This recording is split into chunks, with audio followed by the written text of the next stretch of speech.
నమ్మక ద్రోహి. తీరిక వేళ పిల్లలు పెద్దలు విని ఆనందించండి. అదో పెద్ద గ్రామం. ఆ గ్రామంలో ఒక రజకుడు ఉన్నాడు. అతనికి ఒక గాడిద ఉంది. అది రోజు రజకుడు ఇచ్చిన బరువులు మోస్తూ కాలం వెళ్ళబుచ్చుతోంది. ఆ గాడిదకు సంగీతం పాఠాలు అన్నా వినడం అన్నా ఎంతో ఇష్టం. అది బరువు మోస్తూ వెడుతున్నప్పుడు ఏ ఇంట్లో నుండి అయినా సంగీతం వినబడితే అక్కడే నిలబడేది. వినవస్తున్న పాట పూర్తి అయ్యే వరకు అక్కడి నుండి వెళ్ళేది కాదు. గాడిద సంగీతం కారణంగానే ఆగిపోతున్నదని, దానికి సంగీతం అంటే ఇష్టమని ఈ రజకుడికి తెలియలేదు. ఇలా ఉండగా ఒక ఇంట్లో కమ్మగా పాడుతున్న స్త్రీ గొంతు వినబడింది గాడిదకు. ఆ గాత్రం విని ఎంతో తన్మయత్వం చెంది లోపలకు వెళ్ళి పాడుతున్న వ్యక్తిని చూడాలనిపించింది. వెంటనే వెన్నుమీదున్న బరువుతోనే ఇంట్లో జొరబడింది. ఆ ఇంట్లో వాళ్ళు గాడిదను బయటికి తరమాలని చూశారు. అది పోలేదు. కర్రతో కొట్టారు. అయినా బయటికి పోకుండా అరుస్తున్నది. ఆ ఇంట్లోని మగవాళ్ళు నలుగురు పట్టుకొని బయటికి నెట్టబోయారు. అప్పుడు గాడిదకు కోపం వచ్చింది. గబాల్న వెనక కాళ్లతో తనను నెట్టబోయిన వాళ్లను ఫడేలున తన్నింది. ఆ నెట్టిన వారిలో గాడిద తన్నులు ఇద్దరికి తగిలాయి. ఒకరికి మూతిపళ్ళు రాలినాయి, మరొకడికి ముక్కు చిట్లి రక్తం కారుతోంది. అప్పుడు ఆ ఇంటి యజమాని గాడిదను తన్నుతూ అక్కడున్న తలుపులు బొందుకి కట్టేశాడు.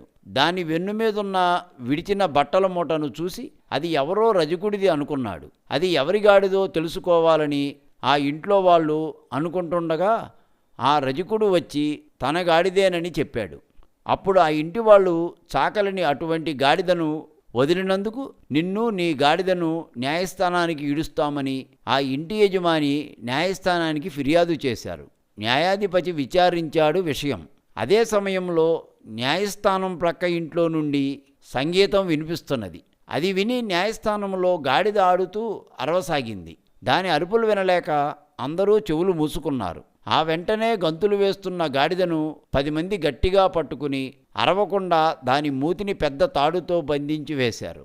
ఆ తాడును వదుల్చుకోవాలని గాడిద పిచ్చిగా గంతులు వేస్తున్నది. అప్పుడు న్యాయాధిపతి గాడిదకు పిచ్చి ఎక్కిందని, అది గ్రామంలో ఉంటే ప్రజల మీద పడి హింసించుతుందని, అందువలన దాన్ని అడవిలో విడిచి రావాలని తీర్పు ఇచ్చాడు. అయ్యా, ఆ గాడిదను ఎంతో డబ్బు ఖర్చు పెట్టి కొన్నాను. దాన్ని వదిలేస్తే నాకు డబ్బు దండగవుతుంది. బరువులు మోయటానికి మరో గాడిద లేదు. నేను గాడిదను విడవను. తమను విధించిన శిక్షను అమలు జరపకండి అని వేడుకున్నాడు. ప్రజల్ని భయపెట్టి వాళ్లను తన్నుతున్న ఆ గాడిద మనుషుల మధ్యన ఉండకూడదు. నీవు ఆ గాడిదను విడవలేకపోతే నువ్వు నీ కుటుంబంతో అడవికి పో, కానీ నీ గాడిద ఊళ్ళో ఉండేందుకు ఒప్పుకోను అని అన్నారు. ఎటూ కదలడానికి వీలు లేని పరిస్థితిలో బంధించబడిన బంధాన్ని తెంచుకోవాలని మెలికలు తిరిగిపోతున్నది. గాడిద దాని వలన అరవడం లేదు. నేను విధించిన శిక్ష తెల్లవారేసరికి జరగాలి అన్నాడు న్యాయాధిపతి. రజకుడికి ఎటూ తోచలేదు. కిక్కురు మనకుండా గాడిదను వెన్ను రాచాడు.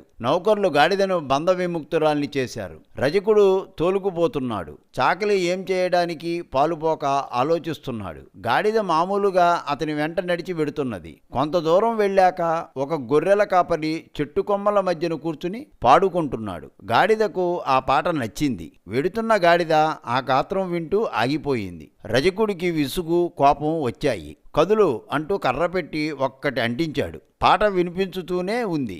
గిర్రున వెనక్కి తిరిగి వెనక కాళ్ళతో రజకుడిని కూడా విసురుగా తన్నబోయింది. రజకుడికి తెలుసు కాబట్టి గాడిద తన్నులు అనుభవించకుండా వెనక్కి వెళ్ళబోయి అక్కడున్న ముళ్ళ కంచెలో పడ్డాడు. గాడిద పాట వినిపిస్తున్న చెట్టు క్రిందకు వెళ్ళి గంతులు వేస్తున్నది. రజకుడికి ఒళ్ళంతా ముళ్ళు గుచ్చుకున్నాయి. ఇంకా లాభం లేదనుకున్నాడు. ఏం చేయడానికి పాలుపోవడం లేదు. సంగీతం అంటే తమ గాడిదకు ప్రీతి అని తెలుసు, కానీ అది చెప్తే ఎవరూ నమ్ముతారు? ఏమైనా తను ఆ గాడిదను అడవిలో వదిలి రాకపోతే తన పరువు పోగా గ్రామంలో అందరికీ విరోధి అవ్వాల్సి వస్తుందని దాన్ని ఆ రాత్రికి రాత్రి తోలుకు వెళ్ళాడు అడవిలో విడిచి వచ్చేటందుకు. మార్గమధ్యంలో అది అడవి కాబట్టి ఏ విధమైన సంగీతం వినిపించనందున గాడిద మామూలుగా నడిచి వెళుతున్నది. అర్ధరాత్రి దాటిన సమయానికి ఆ రజకుడు అడవి మధ్యలో ప్రవేశించాడు. గాడిదను అక్కడ వదిలేశాడు. తను తిరిగి వెడుతున్నాడు. దారిలో వేరే ఊరిలో ఆగి మరో గాడిదను కొనుగోలు చేసి వెంట తీసుకుని వెళ్ళాడు రజకుడు. సంగీత ప్రియురాలు గాడిద అడవిలో ఒంటరిగా తిరుగుతోంది. ఆ మర్నాటి ఉదయం ఒక చెట్టు కింద నుండి ఓండ్ర పెట్టి పెద్దగా అరిచింది. ఆ అరుపుకి అడవి జంతువులు సైతం బెదిరిపోయి దూరానికి పరిగెత్తాయి. గాడిద ఒంటరిదైనా నిర్భయంగా పచ్చికను పళ్లతో పీకి తింటున్నది. కడుపు నిండాక ఇష్టం వచ్చినట్లు అరుస్తున్నది. దాని అరుపు అడవి జంతువులకే కొత్తగా ఉండి దూరానికి పారిపోతున్నాయి. ఆ పారిపోయే జంతువులకు నక్క కనిపించింది. ఏమిటి అని అడిగింది. జంతువులు విషయం వివరించాయి. ఆ బెడద లేకుండా తను వెళ్లి గాడిదను కలిసి మాట్లాడతానన్నది. మిగతా జంతువులు నువ్వేమైనా చేసుకో, అది మాత్రం మా దగ్గరకు రాకూడదు, మాకు వినబడేటట్లు అరవకూడదు అన్నాయి. నక్క ఒప్పుకుంది. గాడిదను వెతుక్కుంటూ వెళ్లి కలిసింది. దాన్ని అడిగింది, జంతు భాషలో ఎవరు నువ్వు?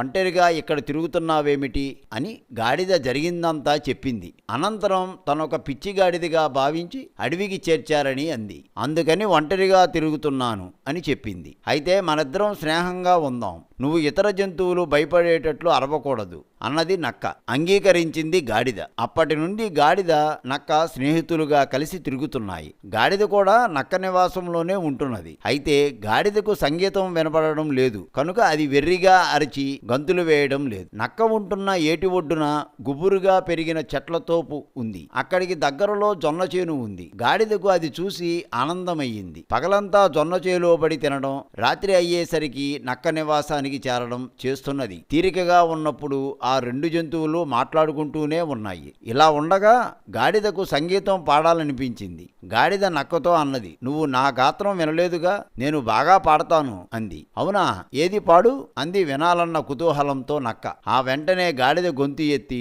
ఓండ్ర పెట్టి అరిచింది. అంత పెద్దగా అరవడంతో చెట్ల మీదున్న పక్షులన్నీ ఒక్కసారిగా ఎగిరి ఎటో వెళ్ళిపోయినాయి. చూడండి గాడిద గారు, మీరు పాడొద్దు, మీరు గొంతు విప్పితే పక్షులు సైతం పారిపోతున్నాయి. మన గొంతులు పాడేందుకు శ్రావ్యంగా ఉండవు, చెవులు మాత్రం వినేందుకు ఉపయోగపడతాయి. ఇంకోసారి ప్రక్కన జీవులను ఇబ్బంది పెట్టవద్దు అని సలహా ఇచ్చింది నక్క. తను అంత కమ్మగా వినసొంపుగా పాడుతుంటే ఈ నక్క అసూయపడుతున్నది అనిపించింది గాడిదకు. ఏమైనా అంటే నక్కకు కోపం వస్తుందేమోనని మళ్ళీ తను ఒంటరి బ్రతుకు సాగించాల్సి వస్తుందని ఊరుకుంది. రోజూ జొన్న చేలో పడి మేయడం మాత్రం మానలేదు గాడిద.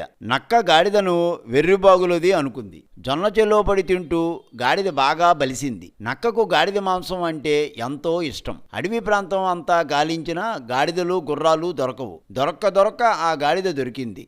దాంతో స్నేహం కలుపుకుని తెలివిగా దాన్ని వశపరుచుకుని నమ్మించి తినాలనుకుంది గాడిద తాజా మాంసాన్ని. తను అలాగే ఆలోచిస్తుంటే ఏ సింహమో పులో ఆ గాడిదను తినక మానదు. అది విడిచిన ఆ ఎంగిలి మాంసం కోసం నక్క సిద్ధపడక తప్పదు. అనుకుంటూ ఏదో ఒక ఎత్తు వేసి దాన్ని తినేయాలి అనుకుంది నక్క. పాపం గాడిద తనతో నిజమైన స్నేహితుడిగానే ఉన్నదని నమ్మింది. జొన్న చేను యజమాని అక్కడ పనిచేస్తున్న కూలీలు అవతలగా గట్టు మీద కూర్చుని మాట్లాడుకుంటున్నారు. వాళ్ళను చూసింది నక్క. ఆ వెంటనే ఆ సంగతి గాడిదకు చెప్పకుండా జొన్న చేలోకి వెళ్ళి హాయిగా జొన్న కంకులు మేస్తూ గలం విప్పి కమ్మగా పాడు, అదిగో ఆ గట్టు మీద కూర్చున్న వాళ్ళంతా నీ గాత్రం వినేందుకు వచ్చారు అంది నక్క. స్నేహితుడు కోరడంతో గాడిద జొన్న చేలోకి వెళ్ళి గొంతు ఎత్తి పాడేస్తున్నది. అంతవరకు జొన్న చేలో పడి తినేది ఏ జంతువో వాళ్లకు తెలియదు. ఆ గాడిదే ఆ పని చేస్తున్నదని తలచారు. వెంటనే కూలీ వాళ్ళంతా దాని చుట్టూ చేరారు. వాళ్ళు తన సంగీతం వినటానికి వచ్చారనుకుంది గాడిద.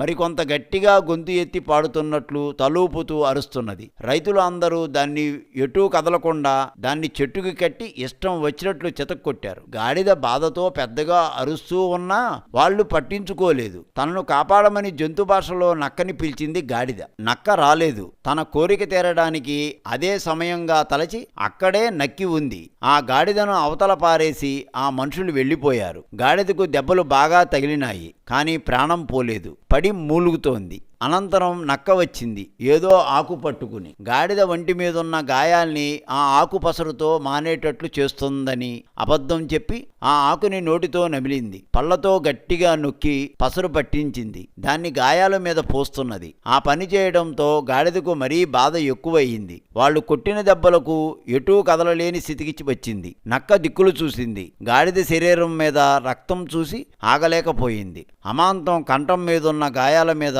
నోరు పెట్టి పేక కొరికింది. గాడిద చచ్చింది. నక్క తృప్తిగా గాడిద మాంసంను తిన్నది.